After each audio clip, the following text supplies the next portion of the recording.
everyone, and welcome to Hit and Hustle from IrishSportsDaily.com. I'm your host, Greg Flammang, and with me, as always, is Jamie Uyeyama, Mr. Jamie University. It is Thursday, September 5th, and we've got to preview the Notre Dame's home opener on Saturday against Northern Illinois.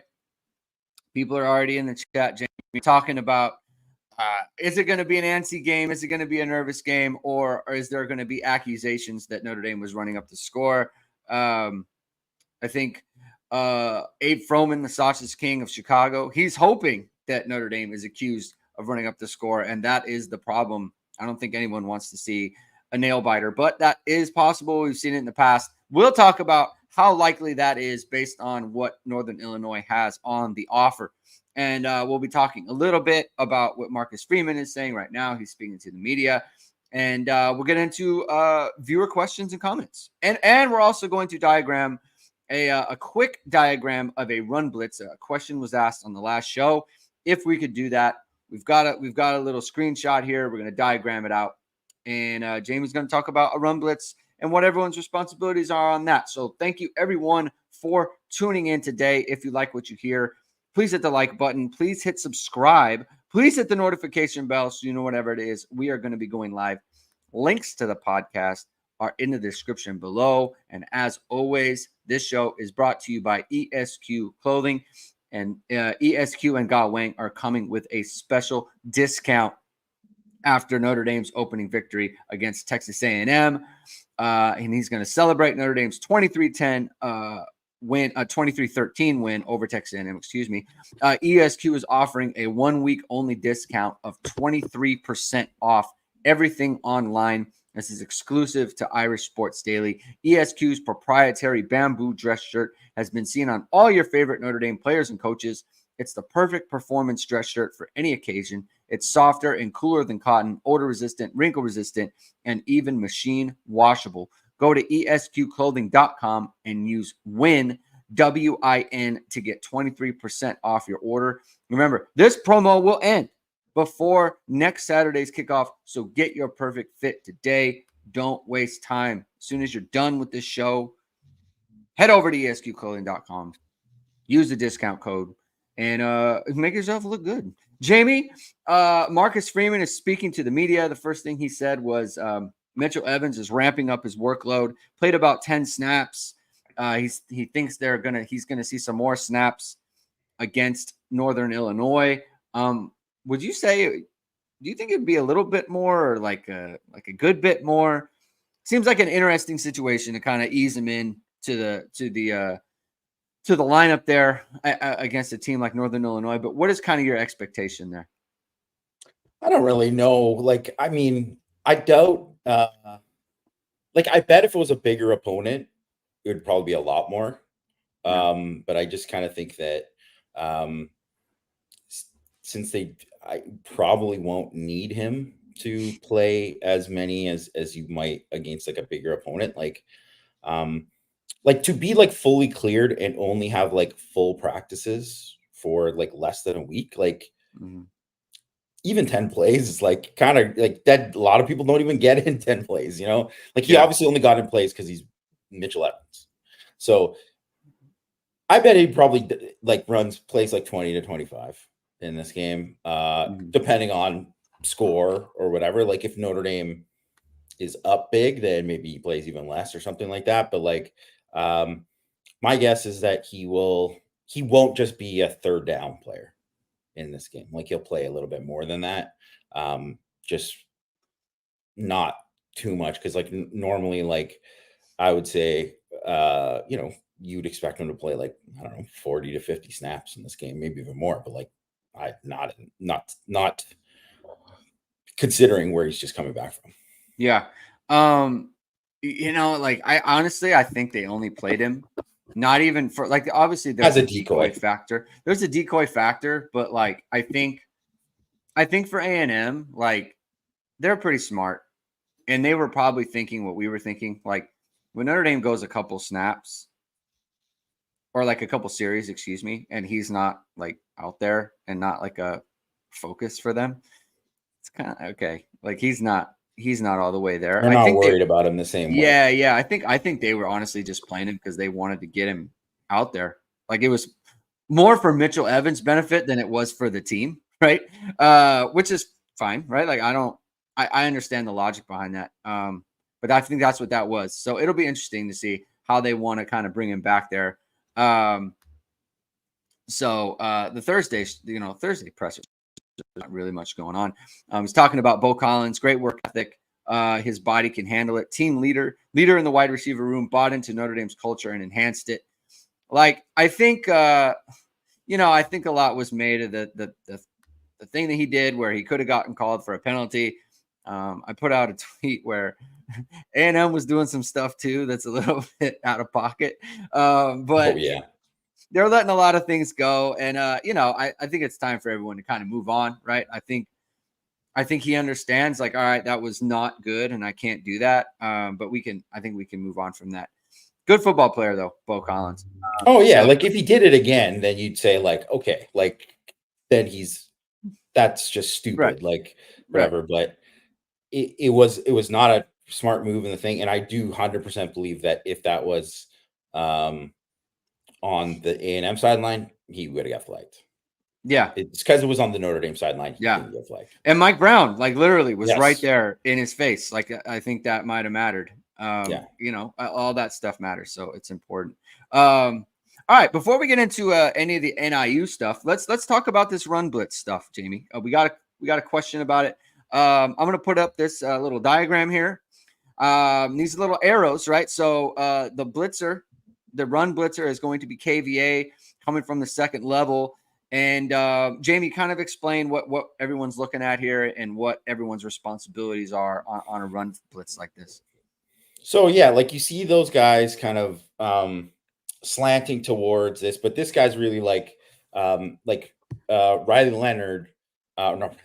Mills is like, he's still that B gap, that backside B gap player. Right. And KVA is you'll see him creep up, and he's going to take that backside A, like the run is to the right side, right? Mm-hmm. So that's why it's backside A. So in between the guard and center, he's going to come down, you're going to creep down, and basically what he's going to do is plug up that gap. Like that's what he's doing. And he occupies a double team. And really, you'll see on this play, like probably like I thought it was Jack Kaiser originally, but I guess that is Drake Bowen now. It is Drake Bowen. Yeah, Bowen. Bowen should have, as you see the play, he was a little late. Like as soon as that double's there, he needs to trigger. He needs to trigger. Gap. So I'll put up this. So this is and you can see where the gap is, where he needs to fill his assignment. This is where it ends up right at the snap. So you can see the double team comes from the center and the guard. And so there's the gap there that Drake Bowen needs to get into to kind of defeat the play. And KVA, like that is 100% his job. And that is also like definitely like a blitz that you would have seen from a Maris Leofau, where people are yelling and saying, look at this guy's just running into linemen. That's his job there. Yeah. He's supposed to occupy that double team so Bowen can trigger and make that play. Like it should really be like a stuff, basically what it is, but he's a little late kind of recognizing it. And also to like that. And then the gap, the other defensive tackle kind of gets widened out. He needs to squeeze it a little bit better against 67, the right guard. So that gap gets a little bit big, but this is the play that if you saw it, you probably saw it on Twitter. Mike Renner, who is an NFL draft analyst guy, used to work for PFF, and I can't remember where he works for now. I'm sorry, Mike, but anyways, does a great job. And Notre Dame alum, I should mention as well. This is like a grown man play by KVA because a normal freshman is getting caked by these two. He's getting completely washed out of the play, just destroyed. And not only does he take on a double team by himself, he is able to, strike and shed and get in and help make the play. Like, ends up making the tackle. Yes, it is a pretty incredible play. And anyways, why don't you just play, Greg, and then we can just. I can't play it because it's just it's just the screenshots because we're not allowed copyright to play. rules are So, anyways, but so I have a question though. Yeah. Irish Gordian Knot says the ball hasn't been handed off yet. That's why Bowen didn't trigger yet. Explain to us why I should be triggering regardless on a play like this. Well, look at what the two slots are doing on this play. Yep. They're blocking. Right. They're not running a route. If those guys are running a route, and this also shows you like the difficulty of playing linebacker. And I'm not saying like Drake Bowen played really well for the most part in this game.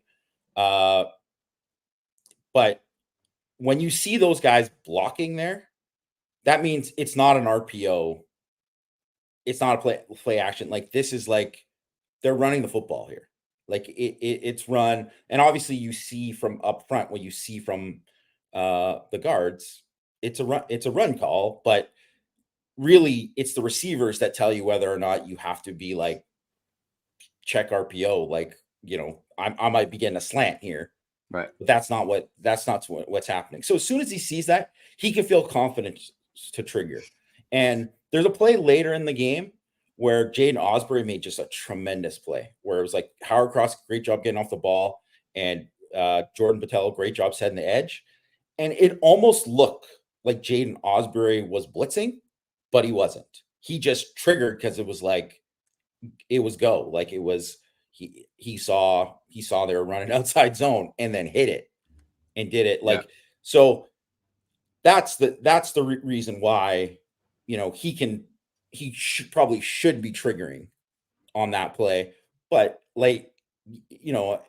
it's not the easiest thing to do within the moment. You're making split-second decisions here, right? But I mean, it's the difference between a stuff and like a 4-yard gain. Yeah, right? And he didn't do a terrible job on this play once it plays out, but he could have had a stuff for a TFL if he really read it, recognized it right away. Yeah. Also, Notre Dame's in man, so even if they did do play action, he's not responsible for anything going on behind because he is not in man coverage against those players. If anything, he has the back in man, in which case you should trigger the back anyway, right? We've seen this before. Like I definitely don't have this play in mind, but there's a this is a deep cut. There's a 2019 play against Georgia where Asmar Bilal has the back in man. They show play action. He triggers the run. They don't hand it off. He stops his feet, eyes the back. They send the back out in the backfield and he picks him up, right? Yeah. And he makes the tackle, right? So if anyone has the back, it's Drake Bowen. Yeah. So he should just go ahead and pick him up there. Jamie. Sorry, just to kind of add to it, because Irish Gordian Knot is kind of saying he disagrees. It's exactly what Greg said in the thing. Because it's man, he would have the back would be his man. Yeah. So he can attack it right away if he wants, right? Or maybe he doesn't have to fully trigger, but he should be stepping. Yeah. Right. So anyways. All right. So this is the Osbury play. This is the Osbury play you're talking about. I'm not going to play the whole thing, but there is just you can see the ball is barely snapped and he's already in motion, right? Yes. He's already coming. Look how fast he's triggering. Look, Bowen hasn't moved yet, right? So he's coming now, and because he does this, they double team. It's the same double team, right? It's the same double team you see here. He's already by him. By the time the center tries to come off, he's by him, and here he's in there to make the play, right? Yeah. And so that is kind of the difference there of what we're talking about on a play like that, which again, that's an elite play. That's why that play is a stuff. That's why that play is a stuff, and the other one was a 4-yard gain, right? But that just kind of I thought Jaden Osbury played fantastic. Listen. I want all the Osbury stock. He is He is really good. He is a star. Like, oh man, I loved that. I loved his game. I loved the way that he played. I loved the quickness he played with. And also, by the way, in the clip I just showed, that is the possession after it's still tied at 13. A&M had just tied the game. Notre Dame has to go punt. It's fourth quarter, about 6 minutes left, whatever it was, maybe 7 minutes. And Max Bulla sends out Kaiser. I'm sorry, not Kaiser. He sends out Bowen and as the two linebackers in that position. He does not have Kaiser. That's how much trust he has in his room that he's sending out two redshirt freshmen in that situation. That is, I trust. Like when you say I have 5 starters, that is 100%. Like, hey, it is their time to go into the game, and so I'm sending those young guys in the game. You don't have Jack Kaiser, a captain, in the game at that moment. That is true. I the guys, and look, he paid it off. Right? They paid it off. They got off the field, and they did a real good job.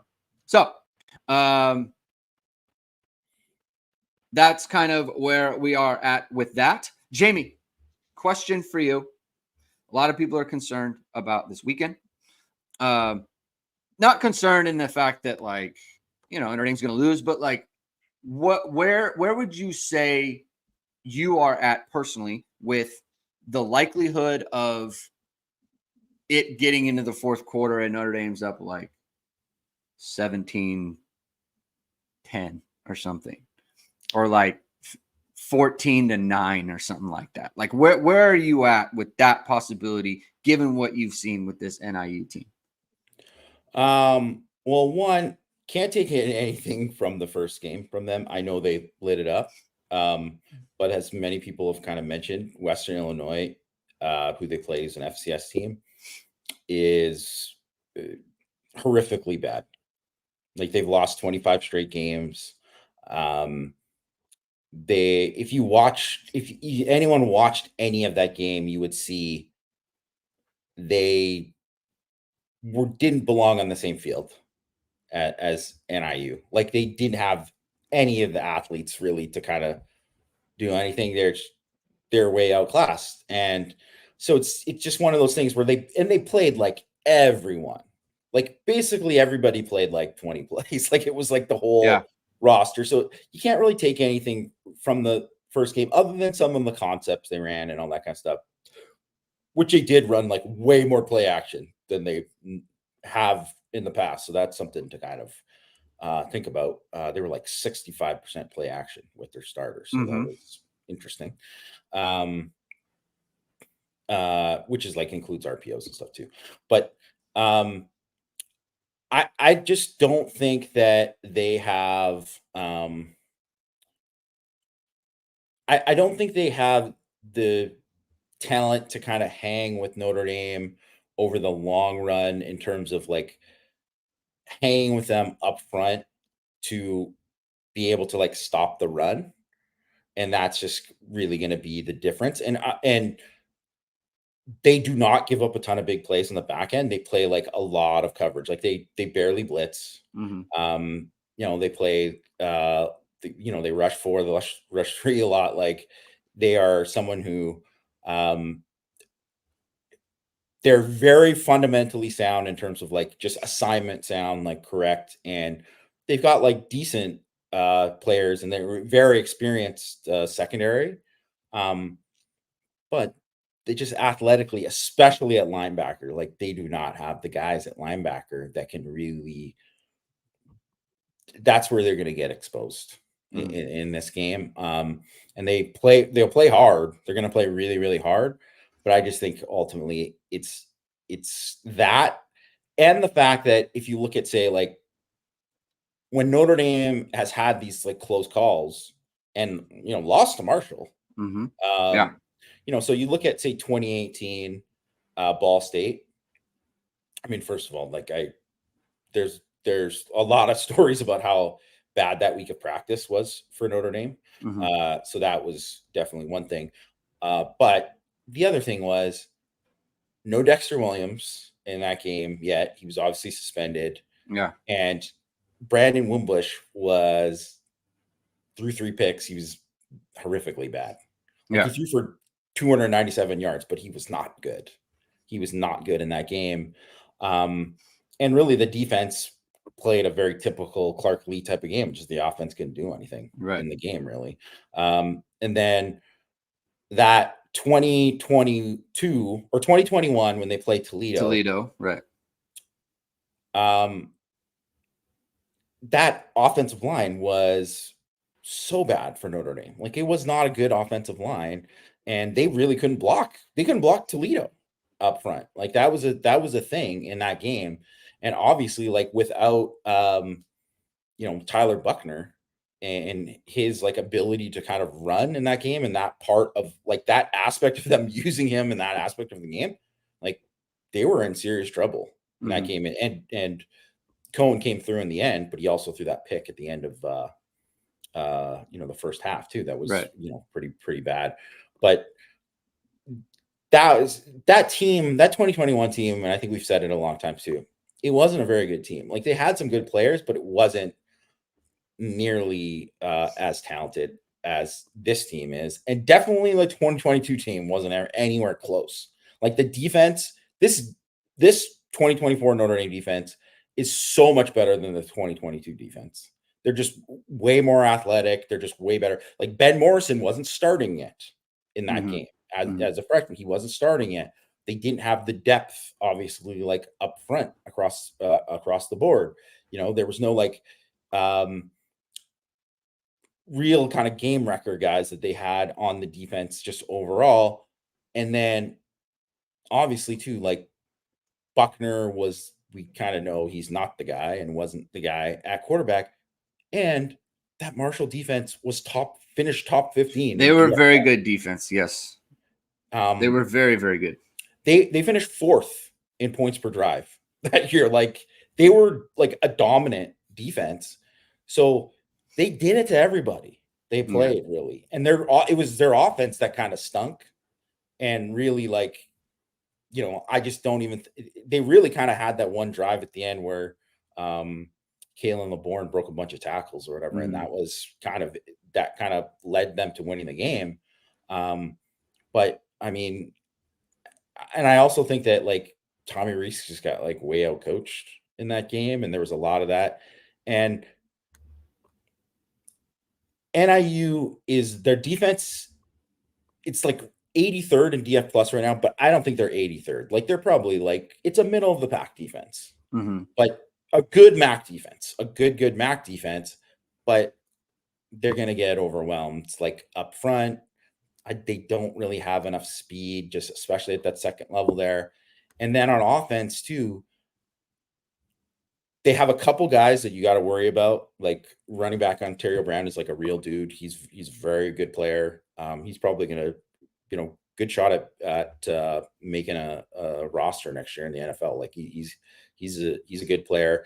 And then Trayvon Rudolph is like a, explosive guy at receiver. And they have some other, pretty decent dudes at receiver too. But when you only have like maybe like one main focus, is like they're a very much run heavy team. Yeah. And if they play heavy, like they have a fullback, like they're going to do that kind of stuff. That's just a tough way. Like, you're going to be like, we're going to out physical Notre Dame. And I know Notre Dame's coming off like, a physical game. So you could say, hey, maybe they're like, I don't know. There's just too many guys on Notre Dame that just like kind of want that smoke, So I don't see it. Is this a Snead and Osbury at Rover type game? Like, are we going to see more of those guys? You're going to see that more in this game because they line up with multiple tight ends a lot.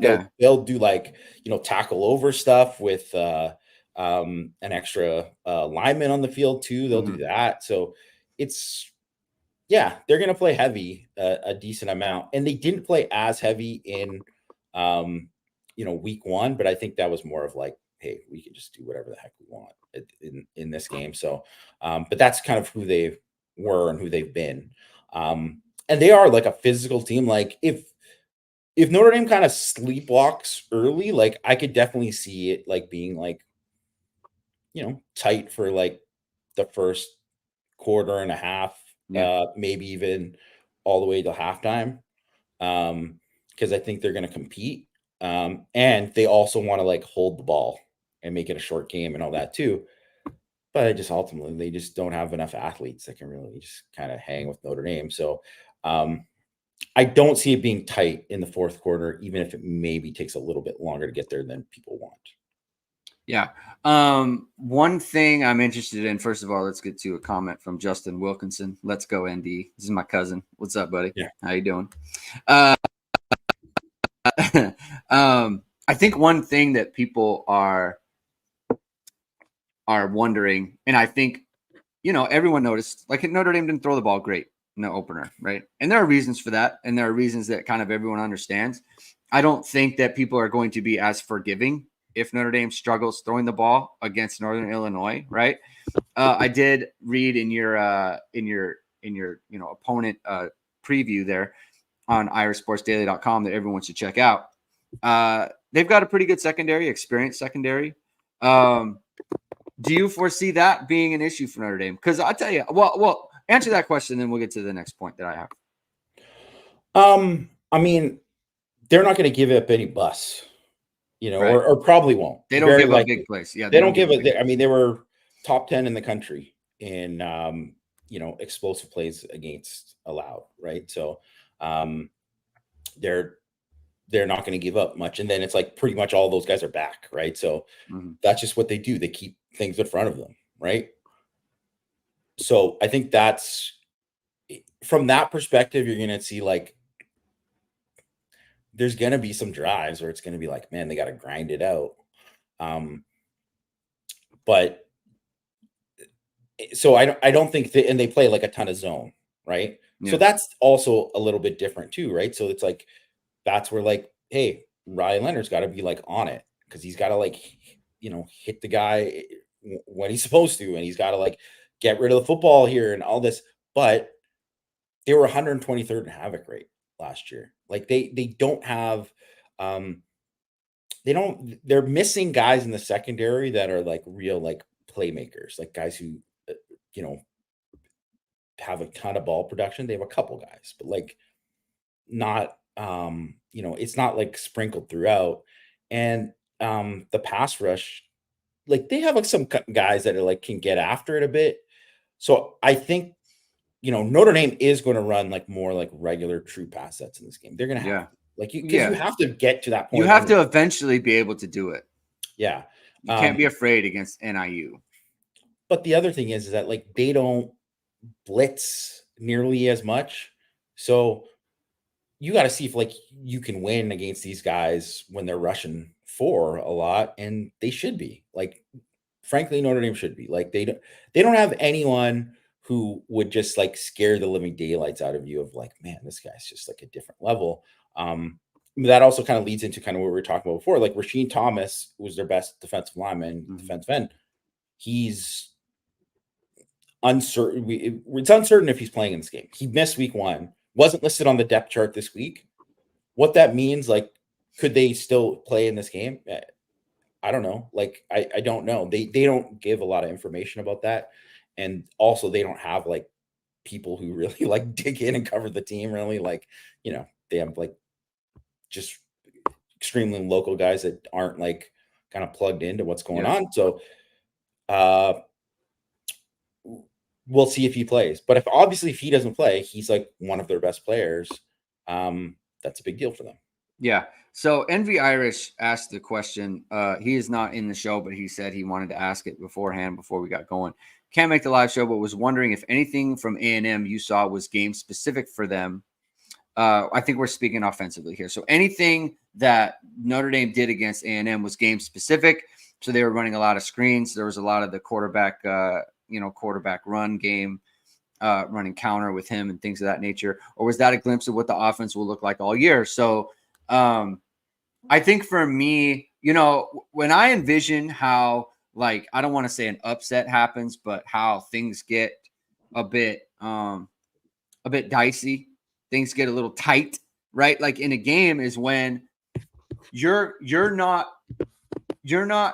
trying to quote unquote win the game by any means necessary this week, right? Marcus Freeman's already said, we're not really looking to run Riley Leonard, right? If Notre Dame's in a must-win game, they're 100% running Riley Leonard a lot, right? But they're not in a, like, that's not true. They're all must-win games. But, like, they don't feel like, I don't think Notre Dame feels like they need to, they need to expose their quarterback. They don't need to expose them. Yeah, exactly. Right. They can do other things. We should be able to do other things to move the ball, right? And it's like we said, like I just said it, right? Like you can't be afraid to throw straight drop and true pass sets against a team like NIU, right? But if this is how like the Ball State thing happened, frankly, when like obviously the personnel is different, right? So I don't want to get into a like for like, but the Ball State thing happened because they didn't want to run Wimbush. They tried to have him be a pocket passer, and it didn't go very well. He threw 3 interceptions, and all of a sudden you're kind of in a struggle bus situation. You win 24-16 or whatever it is. And so like, do I predict that? Like, no, you don't predict it. You didn't predict it at the time, right? But it's something that happened. And I feel like when you start to get into a situation where you're experimenting and all of a sudden like some drives end because you didn't have proper communication, like we saw with Notre Dame receivers in an A&M game, and you get into stuff like that. Like, so I guess my question is, do you feel like Notre Dame is going to try to be like identity-wise, like the same kind of team? Because the thing is, Jamie, against A&M, and I know you watched the game, so it's like you know what I'm talking about. Like Notre Dame took, I will call it a shot to Bo Collins, right, on the back shoulder. To me, that's not really a shot play. Shot plays to me is you're trying to get the ball over the top and you're actually trying to like score.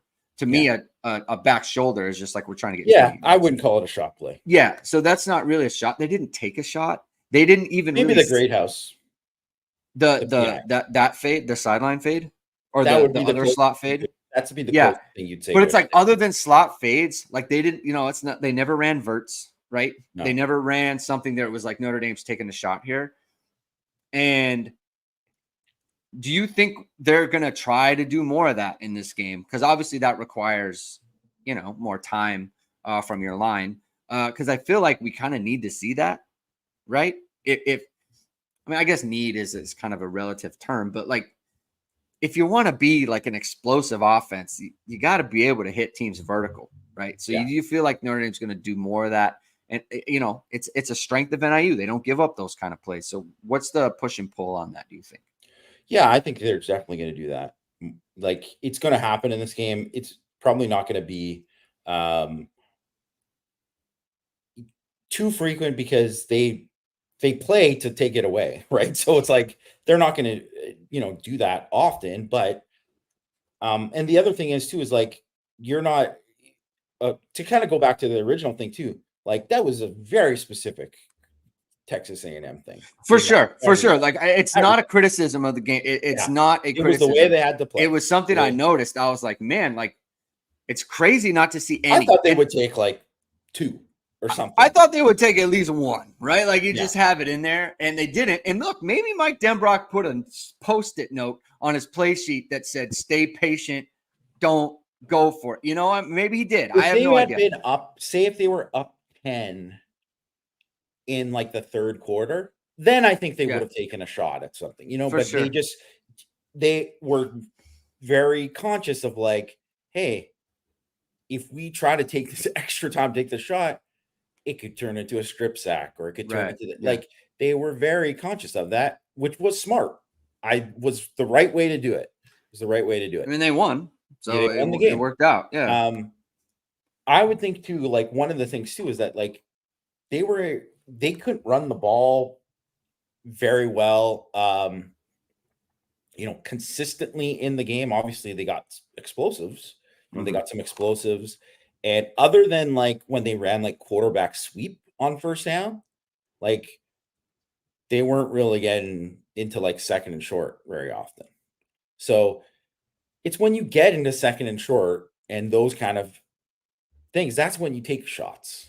It's when you get into like, the plus 40 yard line, that's when you take a shot like that kind of thing. And like Notre Dame just wasn't in those situations, and they also weren't going to take the chances, like we said. So I think they're just going to be in those situations more in this game. So yeah, they are going to have, going to take some shots.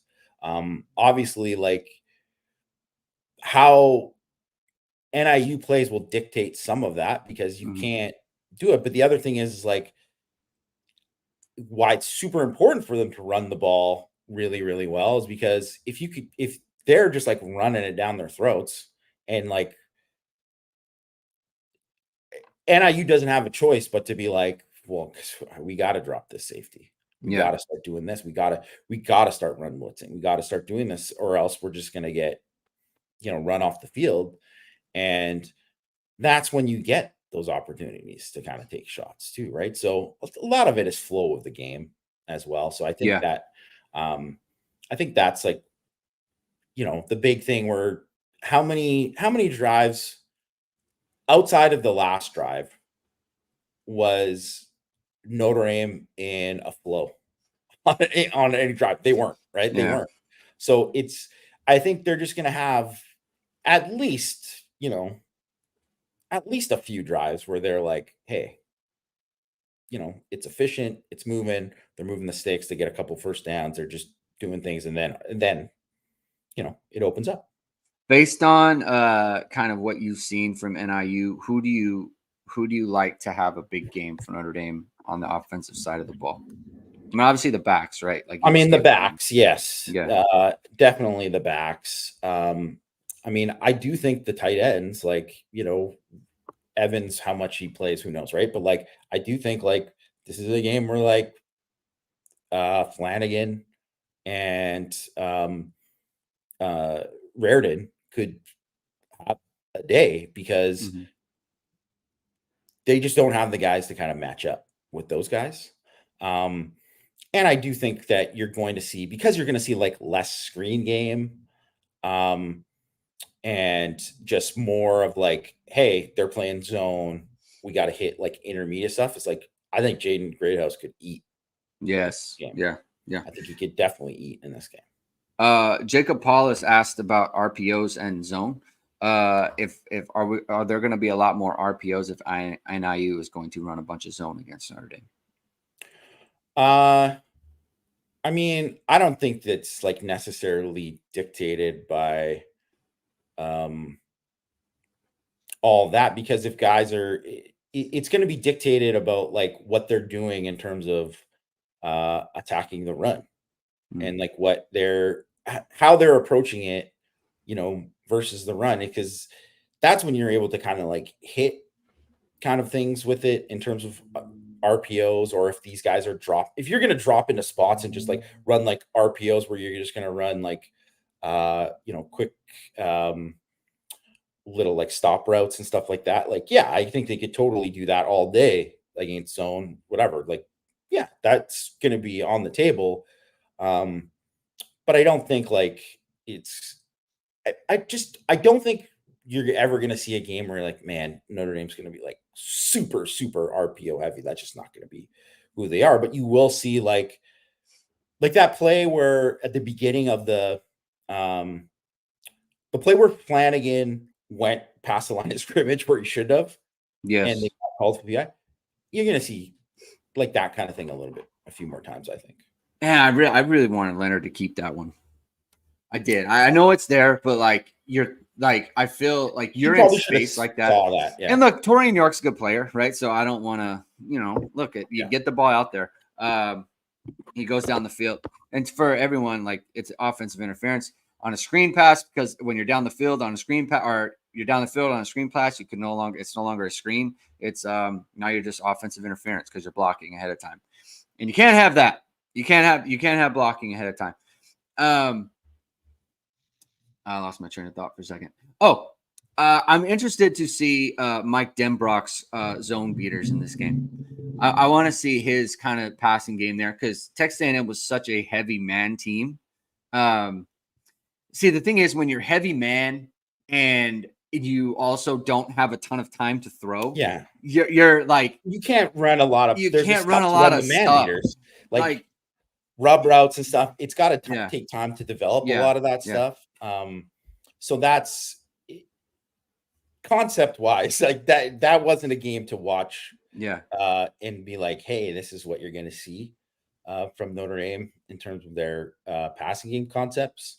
But yeah, I know I'm really interested to kind of see that too. Yeah. Which man, I would, if someone was going to say like, hey, what should you bet on in the game? I would say Jaden Greathouse probably over receiving yards or whatever his things if he's listed, because I just think that he's going to get the ball a lot.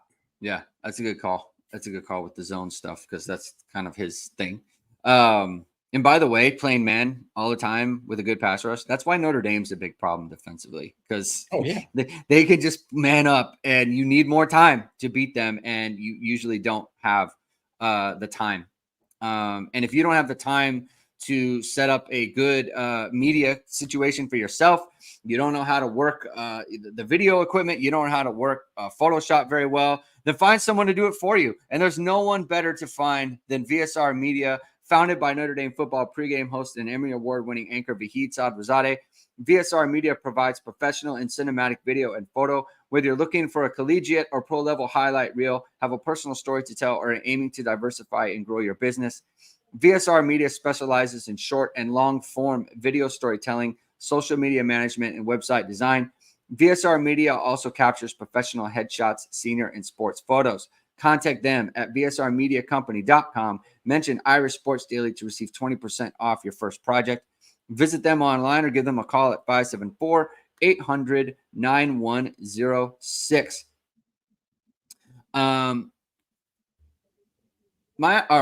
Excuse me, I was going to say Miami, Ohio. Northern Illinois, the quarterback, not mobile. he's not a runner. I feel like he's not a bad athlete, but he's not a runner. No. I feel like you got to be mobile against Notre Dame. I just, that's another reason why I think they're not going to score any points. Really, like they're not going to. You have to be. You have to be. You just can't. If you don't have that extra threat in the running game, you know, that means they don't have to add an extra guy in and then they can do whatever the heck they want. You know what I mean? Like they can, it's, and I know probably like, that's one thing. If you look at, say, I was going to call him K-State because of Colin Klein, but like what Colin Klein at K-State is like, the quarterback run game was a huge part of his offense. Mm-hmm. It's like, so if you're going to play Wigman, like, I don't know. I mean, I guess I know why they didn't run him more. Like they tried to run him in the goal line and he just got destroyed and he got hit and he ended up vomiting all over the place. Yeah. So I guess that's why. And maybe they tried to run stuff in camp and they're like, man, he's just that's not his game. Like that's not what he is. But without that really, man, it really, really hurts your running game because there was not even a threat of that the whole game. And, you know, there will be times too, because they showed like in some of the stuff versus Western Illinois too, where they ran a lot of stuff where like it was like, you know, jet motion and then like boot back the other way where he was like getting out in space and whatever. So there's going to be some of that. And like there were kind of opportunities where he could have ran, I guess. But I think a lot of that was like, this is just bad defense he's going against, where it's like, I don't think that's a lot of those are going to be there against Notre Dame. But yeah, he's a pocket guy. And name the last guy who won from the pocket against Notre Dame, against Al Golden's defense. Tough, right? Because they even Plummer, they moved him. They were getting him out of the pocket, like all the time. He was never straight back. Obviously, not Caleb Williams. I mean,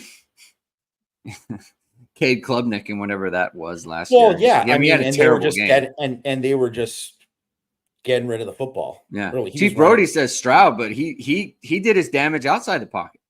That was the big difference when they ran him out. Man. Yeah, they were rolling him out. The big kind of part of the game.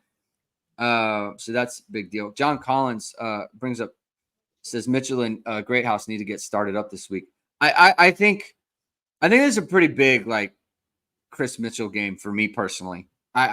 Because look, he's done damage before. Big couple weeks because like he's done damage. against teams of this caliber, right? Where it's like you're down at FIU, you're playing teams, I don't know how they compare to the teams that he was playing, but it's not the SEC, right? Like I can understand like, hey, Chris Mitchell, he's not separating against A&M's guys, right? And we were talking before, like these are NFL caliber DBs, right? So that's a huge step up. NIU should be his speed. And so he should be able to. Faison's out for a couple of weeks, right? So he kind of has that. I don't want to say the field to himself because I think they like KK Smith and they're ready to get him out there. But like if we don't see it from Chris Mitchell, in the next couple of weeks, then it might be time to be wondering like how much of an impact can he have on Notre Dame? Because look, the reason I was texting you yesterday asking about A&M's DBs is it's just like not a lot of separation on tape. Just wasn't. And again, I'm not jumping to any kind of conclusion or anything. It's the first game for all of those guys. But I need to see it from Chris Mitchell. I'm interested to see if Jaden Harrison can get something in this game because it's kind of the caliber of opponent that he's going against. And so, yeah, like that's kind of the transfer guys that aren't Bo Collins. I kind of want to see anything on there, anything on that about Chris Mitchell or Jaden Harrison. Man, I completely agree with Mitchell because I just think with Faison out, it's prime opportunity for him to take like the majority of the reps and do something with it, right? And do something with it. And I think the main thing too you want to see is guys like someone like him make somebody miss after the catch and like gain some extra yards there. Because I think that's gonna be big, especially that's too like that zone. Like you're gonna get chances, guys are gonna come. Can you make a guy miss? Can you break a tackle? Can you do this? Like, that's gonna be big because if some guy's playing cover 3 bail on you and you're running a comeback, you should have some space. Come back. You should have some space. You should be able to do something with it. And I think that's big. And I think that was kind of the thing with like, say, like a Braden Lindsay is that he really like struggled after the catch. He just never was like a guy who ever, which is weird based on like kind of what you saw from him. And because he played a lot of like running back in high school. So I thought he was going to be a little bit better after the catch. I have a theory on this. Yeah. But anyways, like I just thought that Mitchell, it's a big opportunity. Big opportunity. And I mean,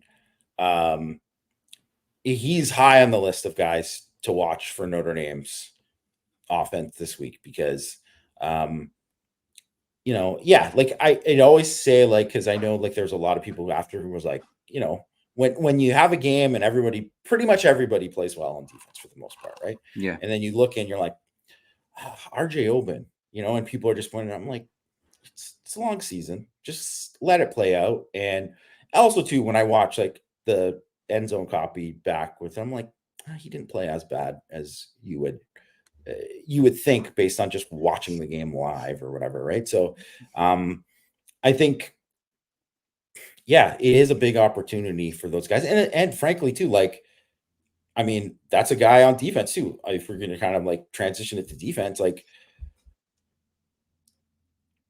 RJ Oben against like these tackles who are pretty good run blockers and like they're veteran guys, like 5th, 6th year guys. I mean, these guys aren't great in protection. These are the kind of guys that like, if you're going to be, you want to be playing the league, you abuse these guys and you beat them. Right. So that's kind of where it's at for like in those kind of like true passing situations. Like that's what you want to see. Yeah. I mean, him, Burnham too, right? You want to see him definitely, yeah. Do some things. I think, if they're going to be running at Notre Dame, right? Like not so much Mills and Cross, we know what they can do, but like, and I think we kind of know what we're getting from Heinisch at this point. Yeah. And it's good play, right? Anye, Mukum. Yeah, Anye and Mukum are the ones where it's like, hey, let's have a nice game here. And let's get those guys. Like I do think just looking at Leonard Moore, right? I think they're going to want to get him into the game. He got in the game last week, but I think it was because Ben Morrison had to go to the bathroom. I think that's what was going on there. Either that or an IV, right? But it's like you run in the locker room and no one's with you. Like, yeah, you get an IV, someone goes with you. But it could be that. By the way, my theory on the Lindsey stuff, not run after catch, and where it's like I don't think this is a problem for Mitchell is a guy who like he does not drop passes. He is very sure-handed. Lindsey is a drop guy, and I feel like he always had he was a body catcher. So like when I'm telling you, if you can snatch the ball and get turned, changes everything with your like the split second difference between I'm catching it and securing it, then turning. It takes like those guys are closing on you and you're done. Whereas if you can catch it with your hands on the run, it's obviously a lot better, right? So I think that is where Lindsey had a problem. I don't think Chris Mitchell has that. I think he's confident in his hands. I think he has good hands. And so it just got to see it, right? And I'm not like, it's kind of like you said with Oben. Like I'm not writing him off by any means. It's just like you do want to the longer you go without seeing it, it's like like okay, like if we're not like because with Bo Collins, right? No one has a question now. I think no one has a question about like Greathouse or even Jaden Thomas, right? You just want to see it from those guys. I just wanted because I saw there's like an argument going. I think you don't have to post it up, but RPO game aren't deep shots, guys. This is you can't. That's not like how you get deep shots. Your guys are run blocking. You can't like let things develop in there. That's play action. So just to avoid confusion there. Yeah, like you can run like the clip I posted. Like you can do RPO, like throw that little like a little fade ball. You can do that if you want. But like you don't do RPO, like you can do play action, obviously, but like RPO double post or whatever, RPO scissors, like that's not a thing. Because you said the line thinks it's a run. It is a called run play. So you got to pull it out of there. I think the RPO game opens up, the play action game opens up deep. Yeah, the play action game. Right. That's what play action does. RPO is different because, again, it's a called run. And so you got to get the ball out quickly. It's when, like, it's like, here's a run. The cornerback's playing off. Let's just get it out. Yeah. And go. Right. A slant, a look pass. A lot of look stuff. A tight end. Some stuff behind a tight end pop. Yeah. A tight end pop or something like that. So, yeah, that would be what Notre Dame's doing there. We talked about Leonard Moore. Talked about I think from on defense, I think you want to see continued, efficient play from the new guys. Like you want we can just ignore whatever.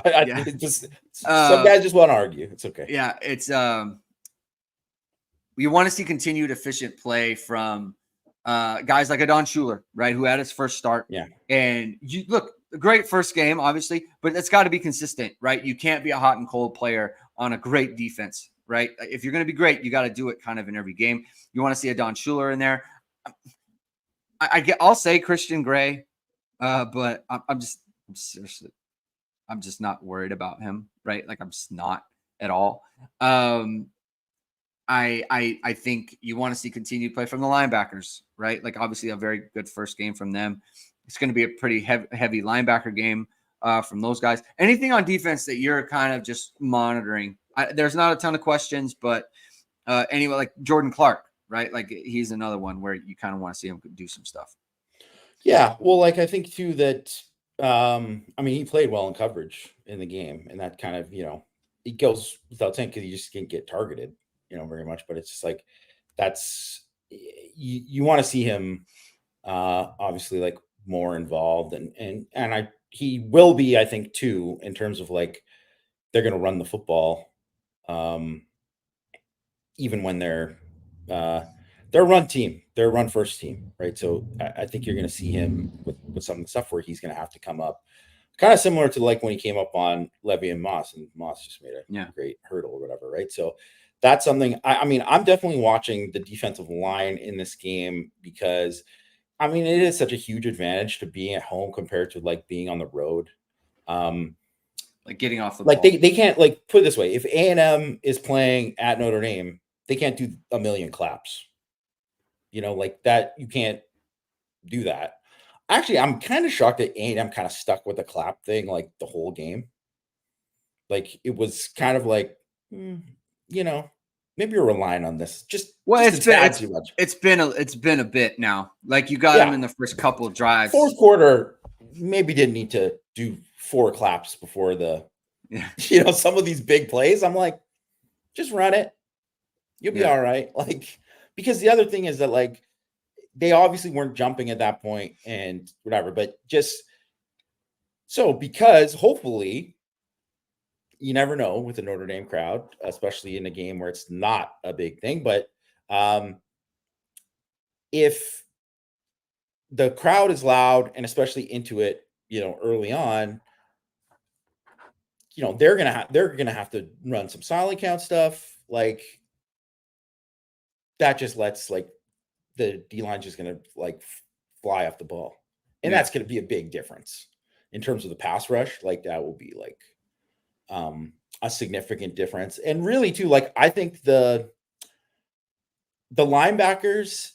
I'm watching the linebackers because I mean they were very good. Everybody flashed in a big way in that first game, but because it's a different style of game this week in terms of what they're going to run,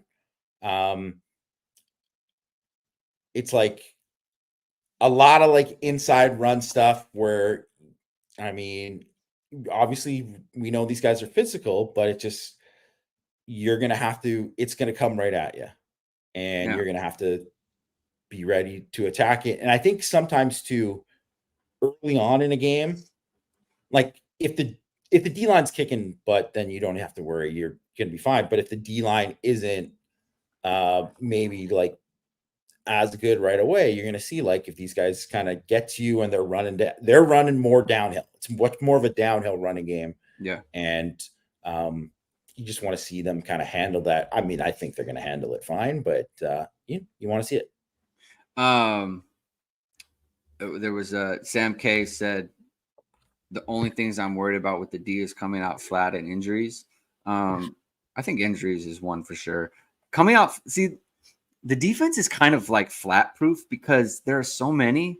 Like if a coach is like, "Oh, this guy doesn't," they're going to pull you and you won't go back in the game. There's too many guys. You'll get pulled. Like that is the beauty of like, seriously, they will pull you. Like you just get taken out of the game and you won't play anymore.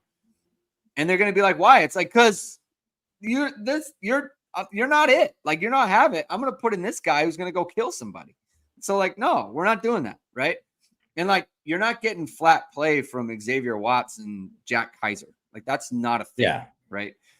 Or so Howard Cross and Mills. Like you're not like, getting that. You're just not getting it. And even if you did, we'll just put in some other guy, right? Like RJ Oben. You don't want to play hard? Okay, we'll put in Burnham and he'll play hard.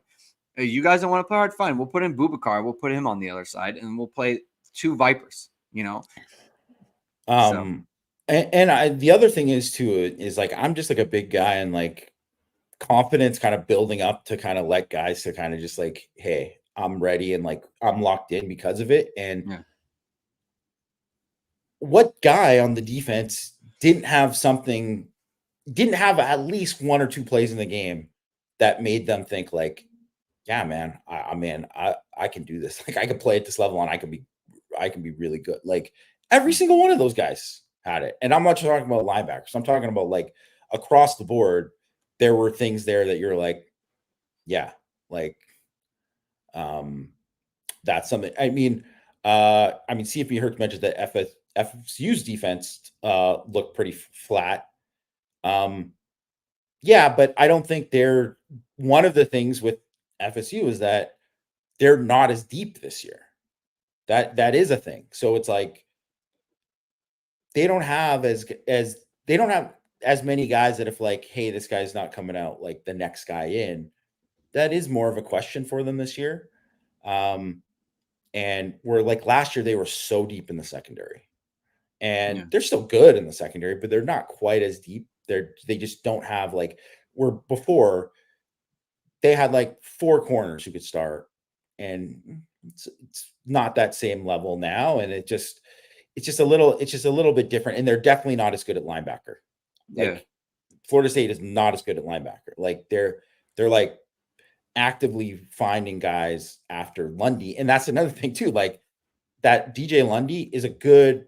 I mean, he's a good inside run player, but I mean that's a guy who's going to get attacked in coverage. He's stiff, and plus, like, you know, I mean, look, you hit the jackpot with Jared Verse, a guy from Albany, and you hit the jackpot with Braden Fisk from Western Michigan. Whatever.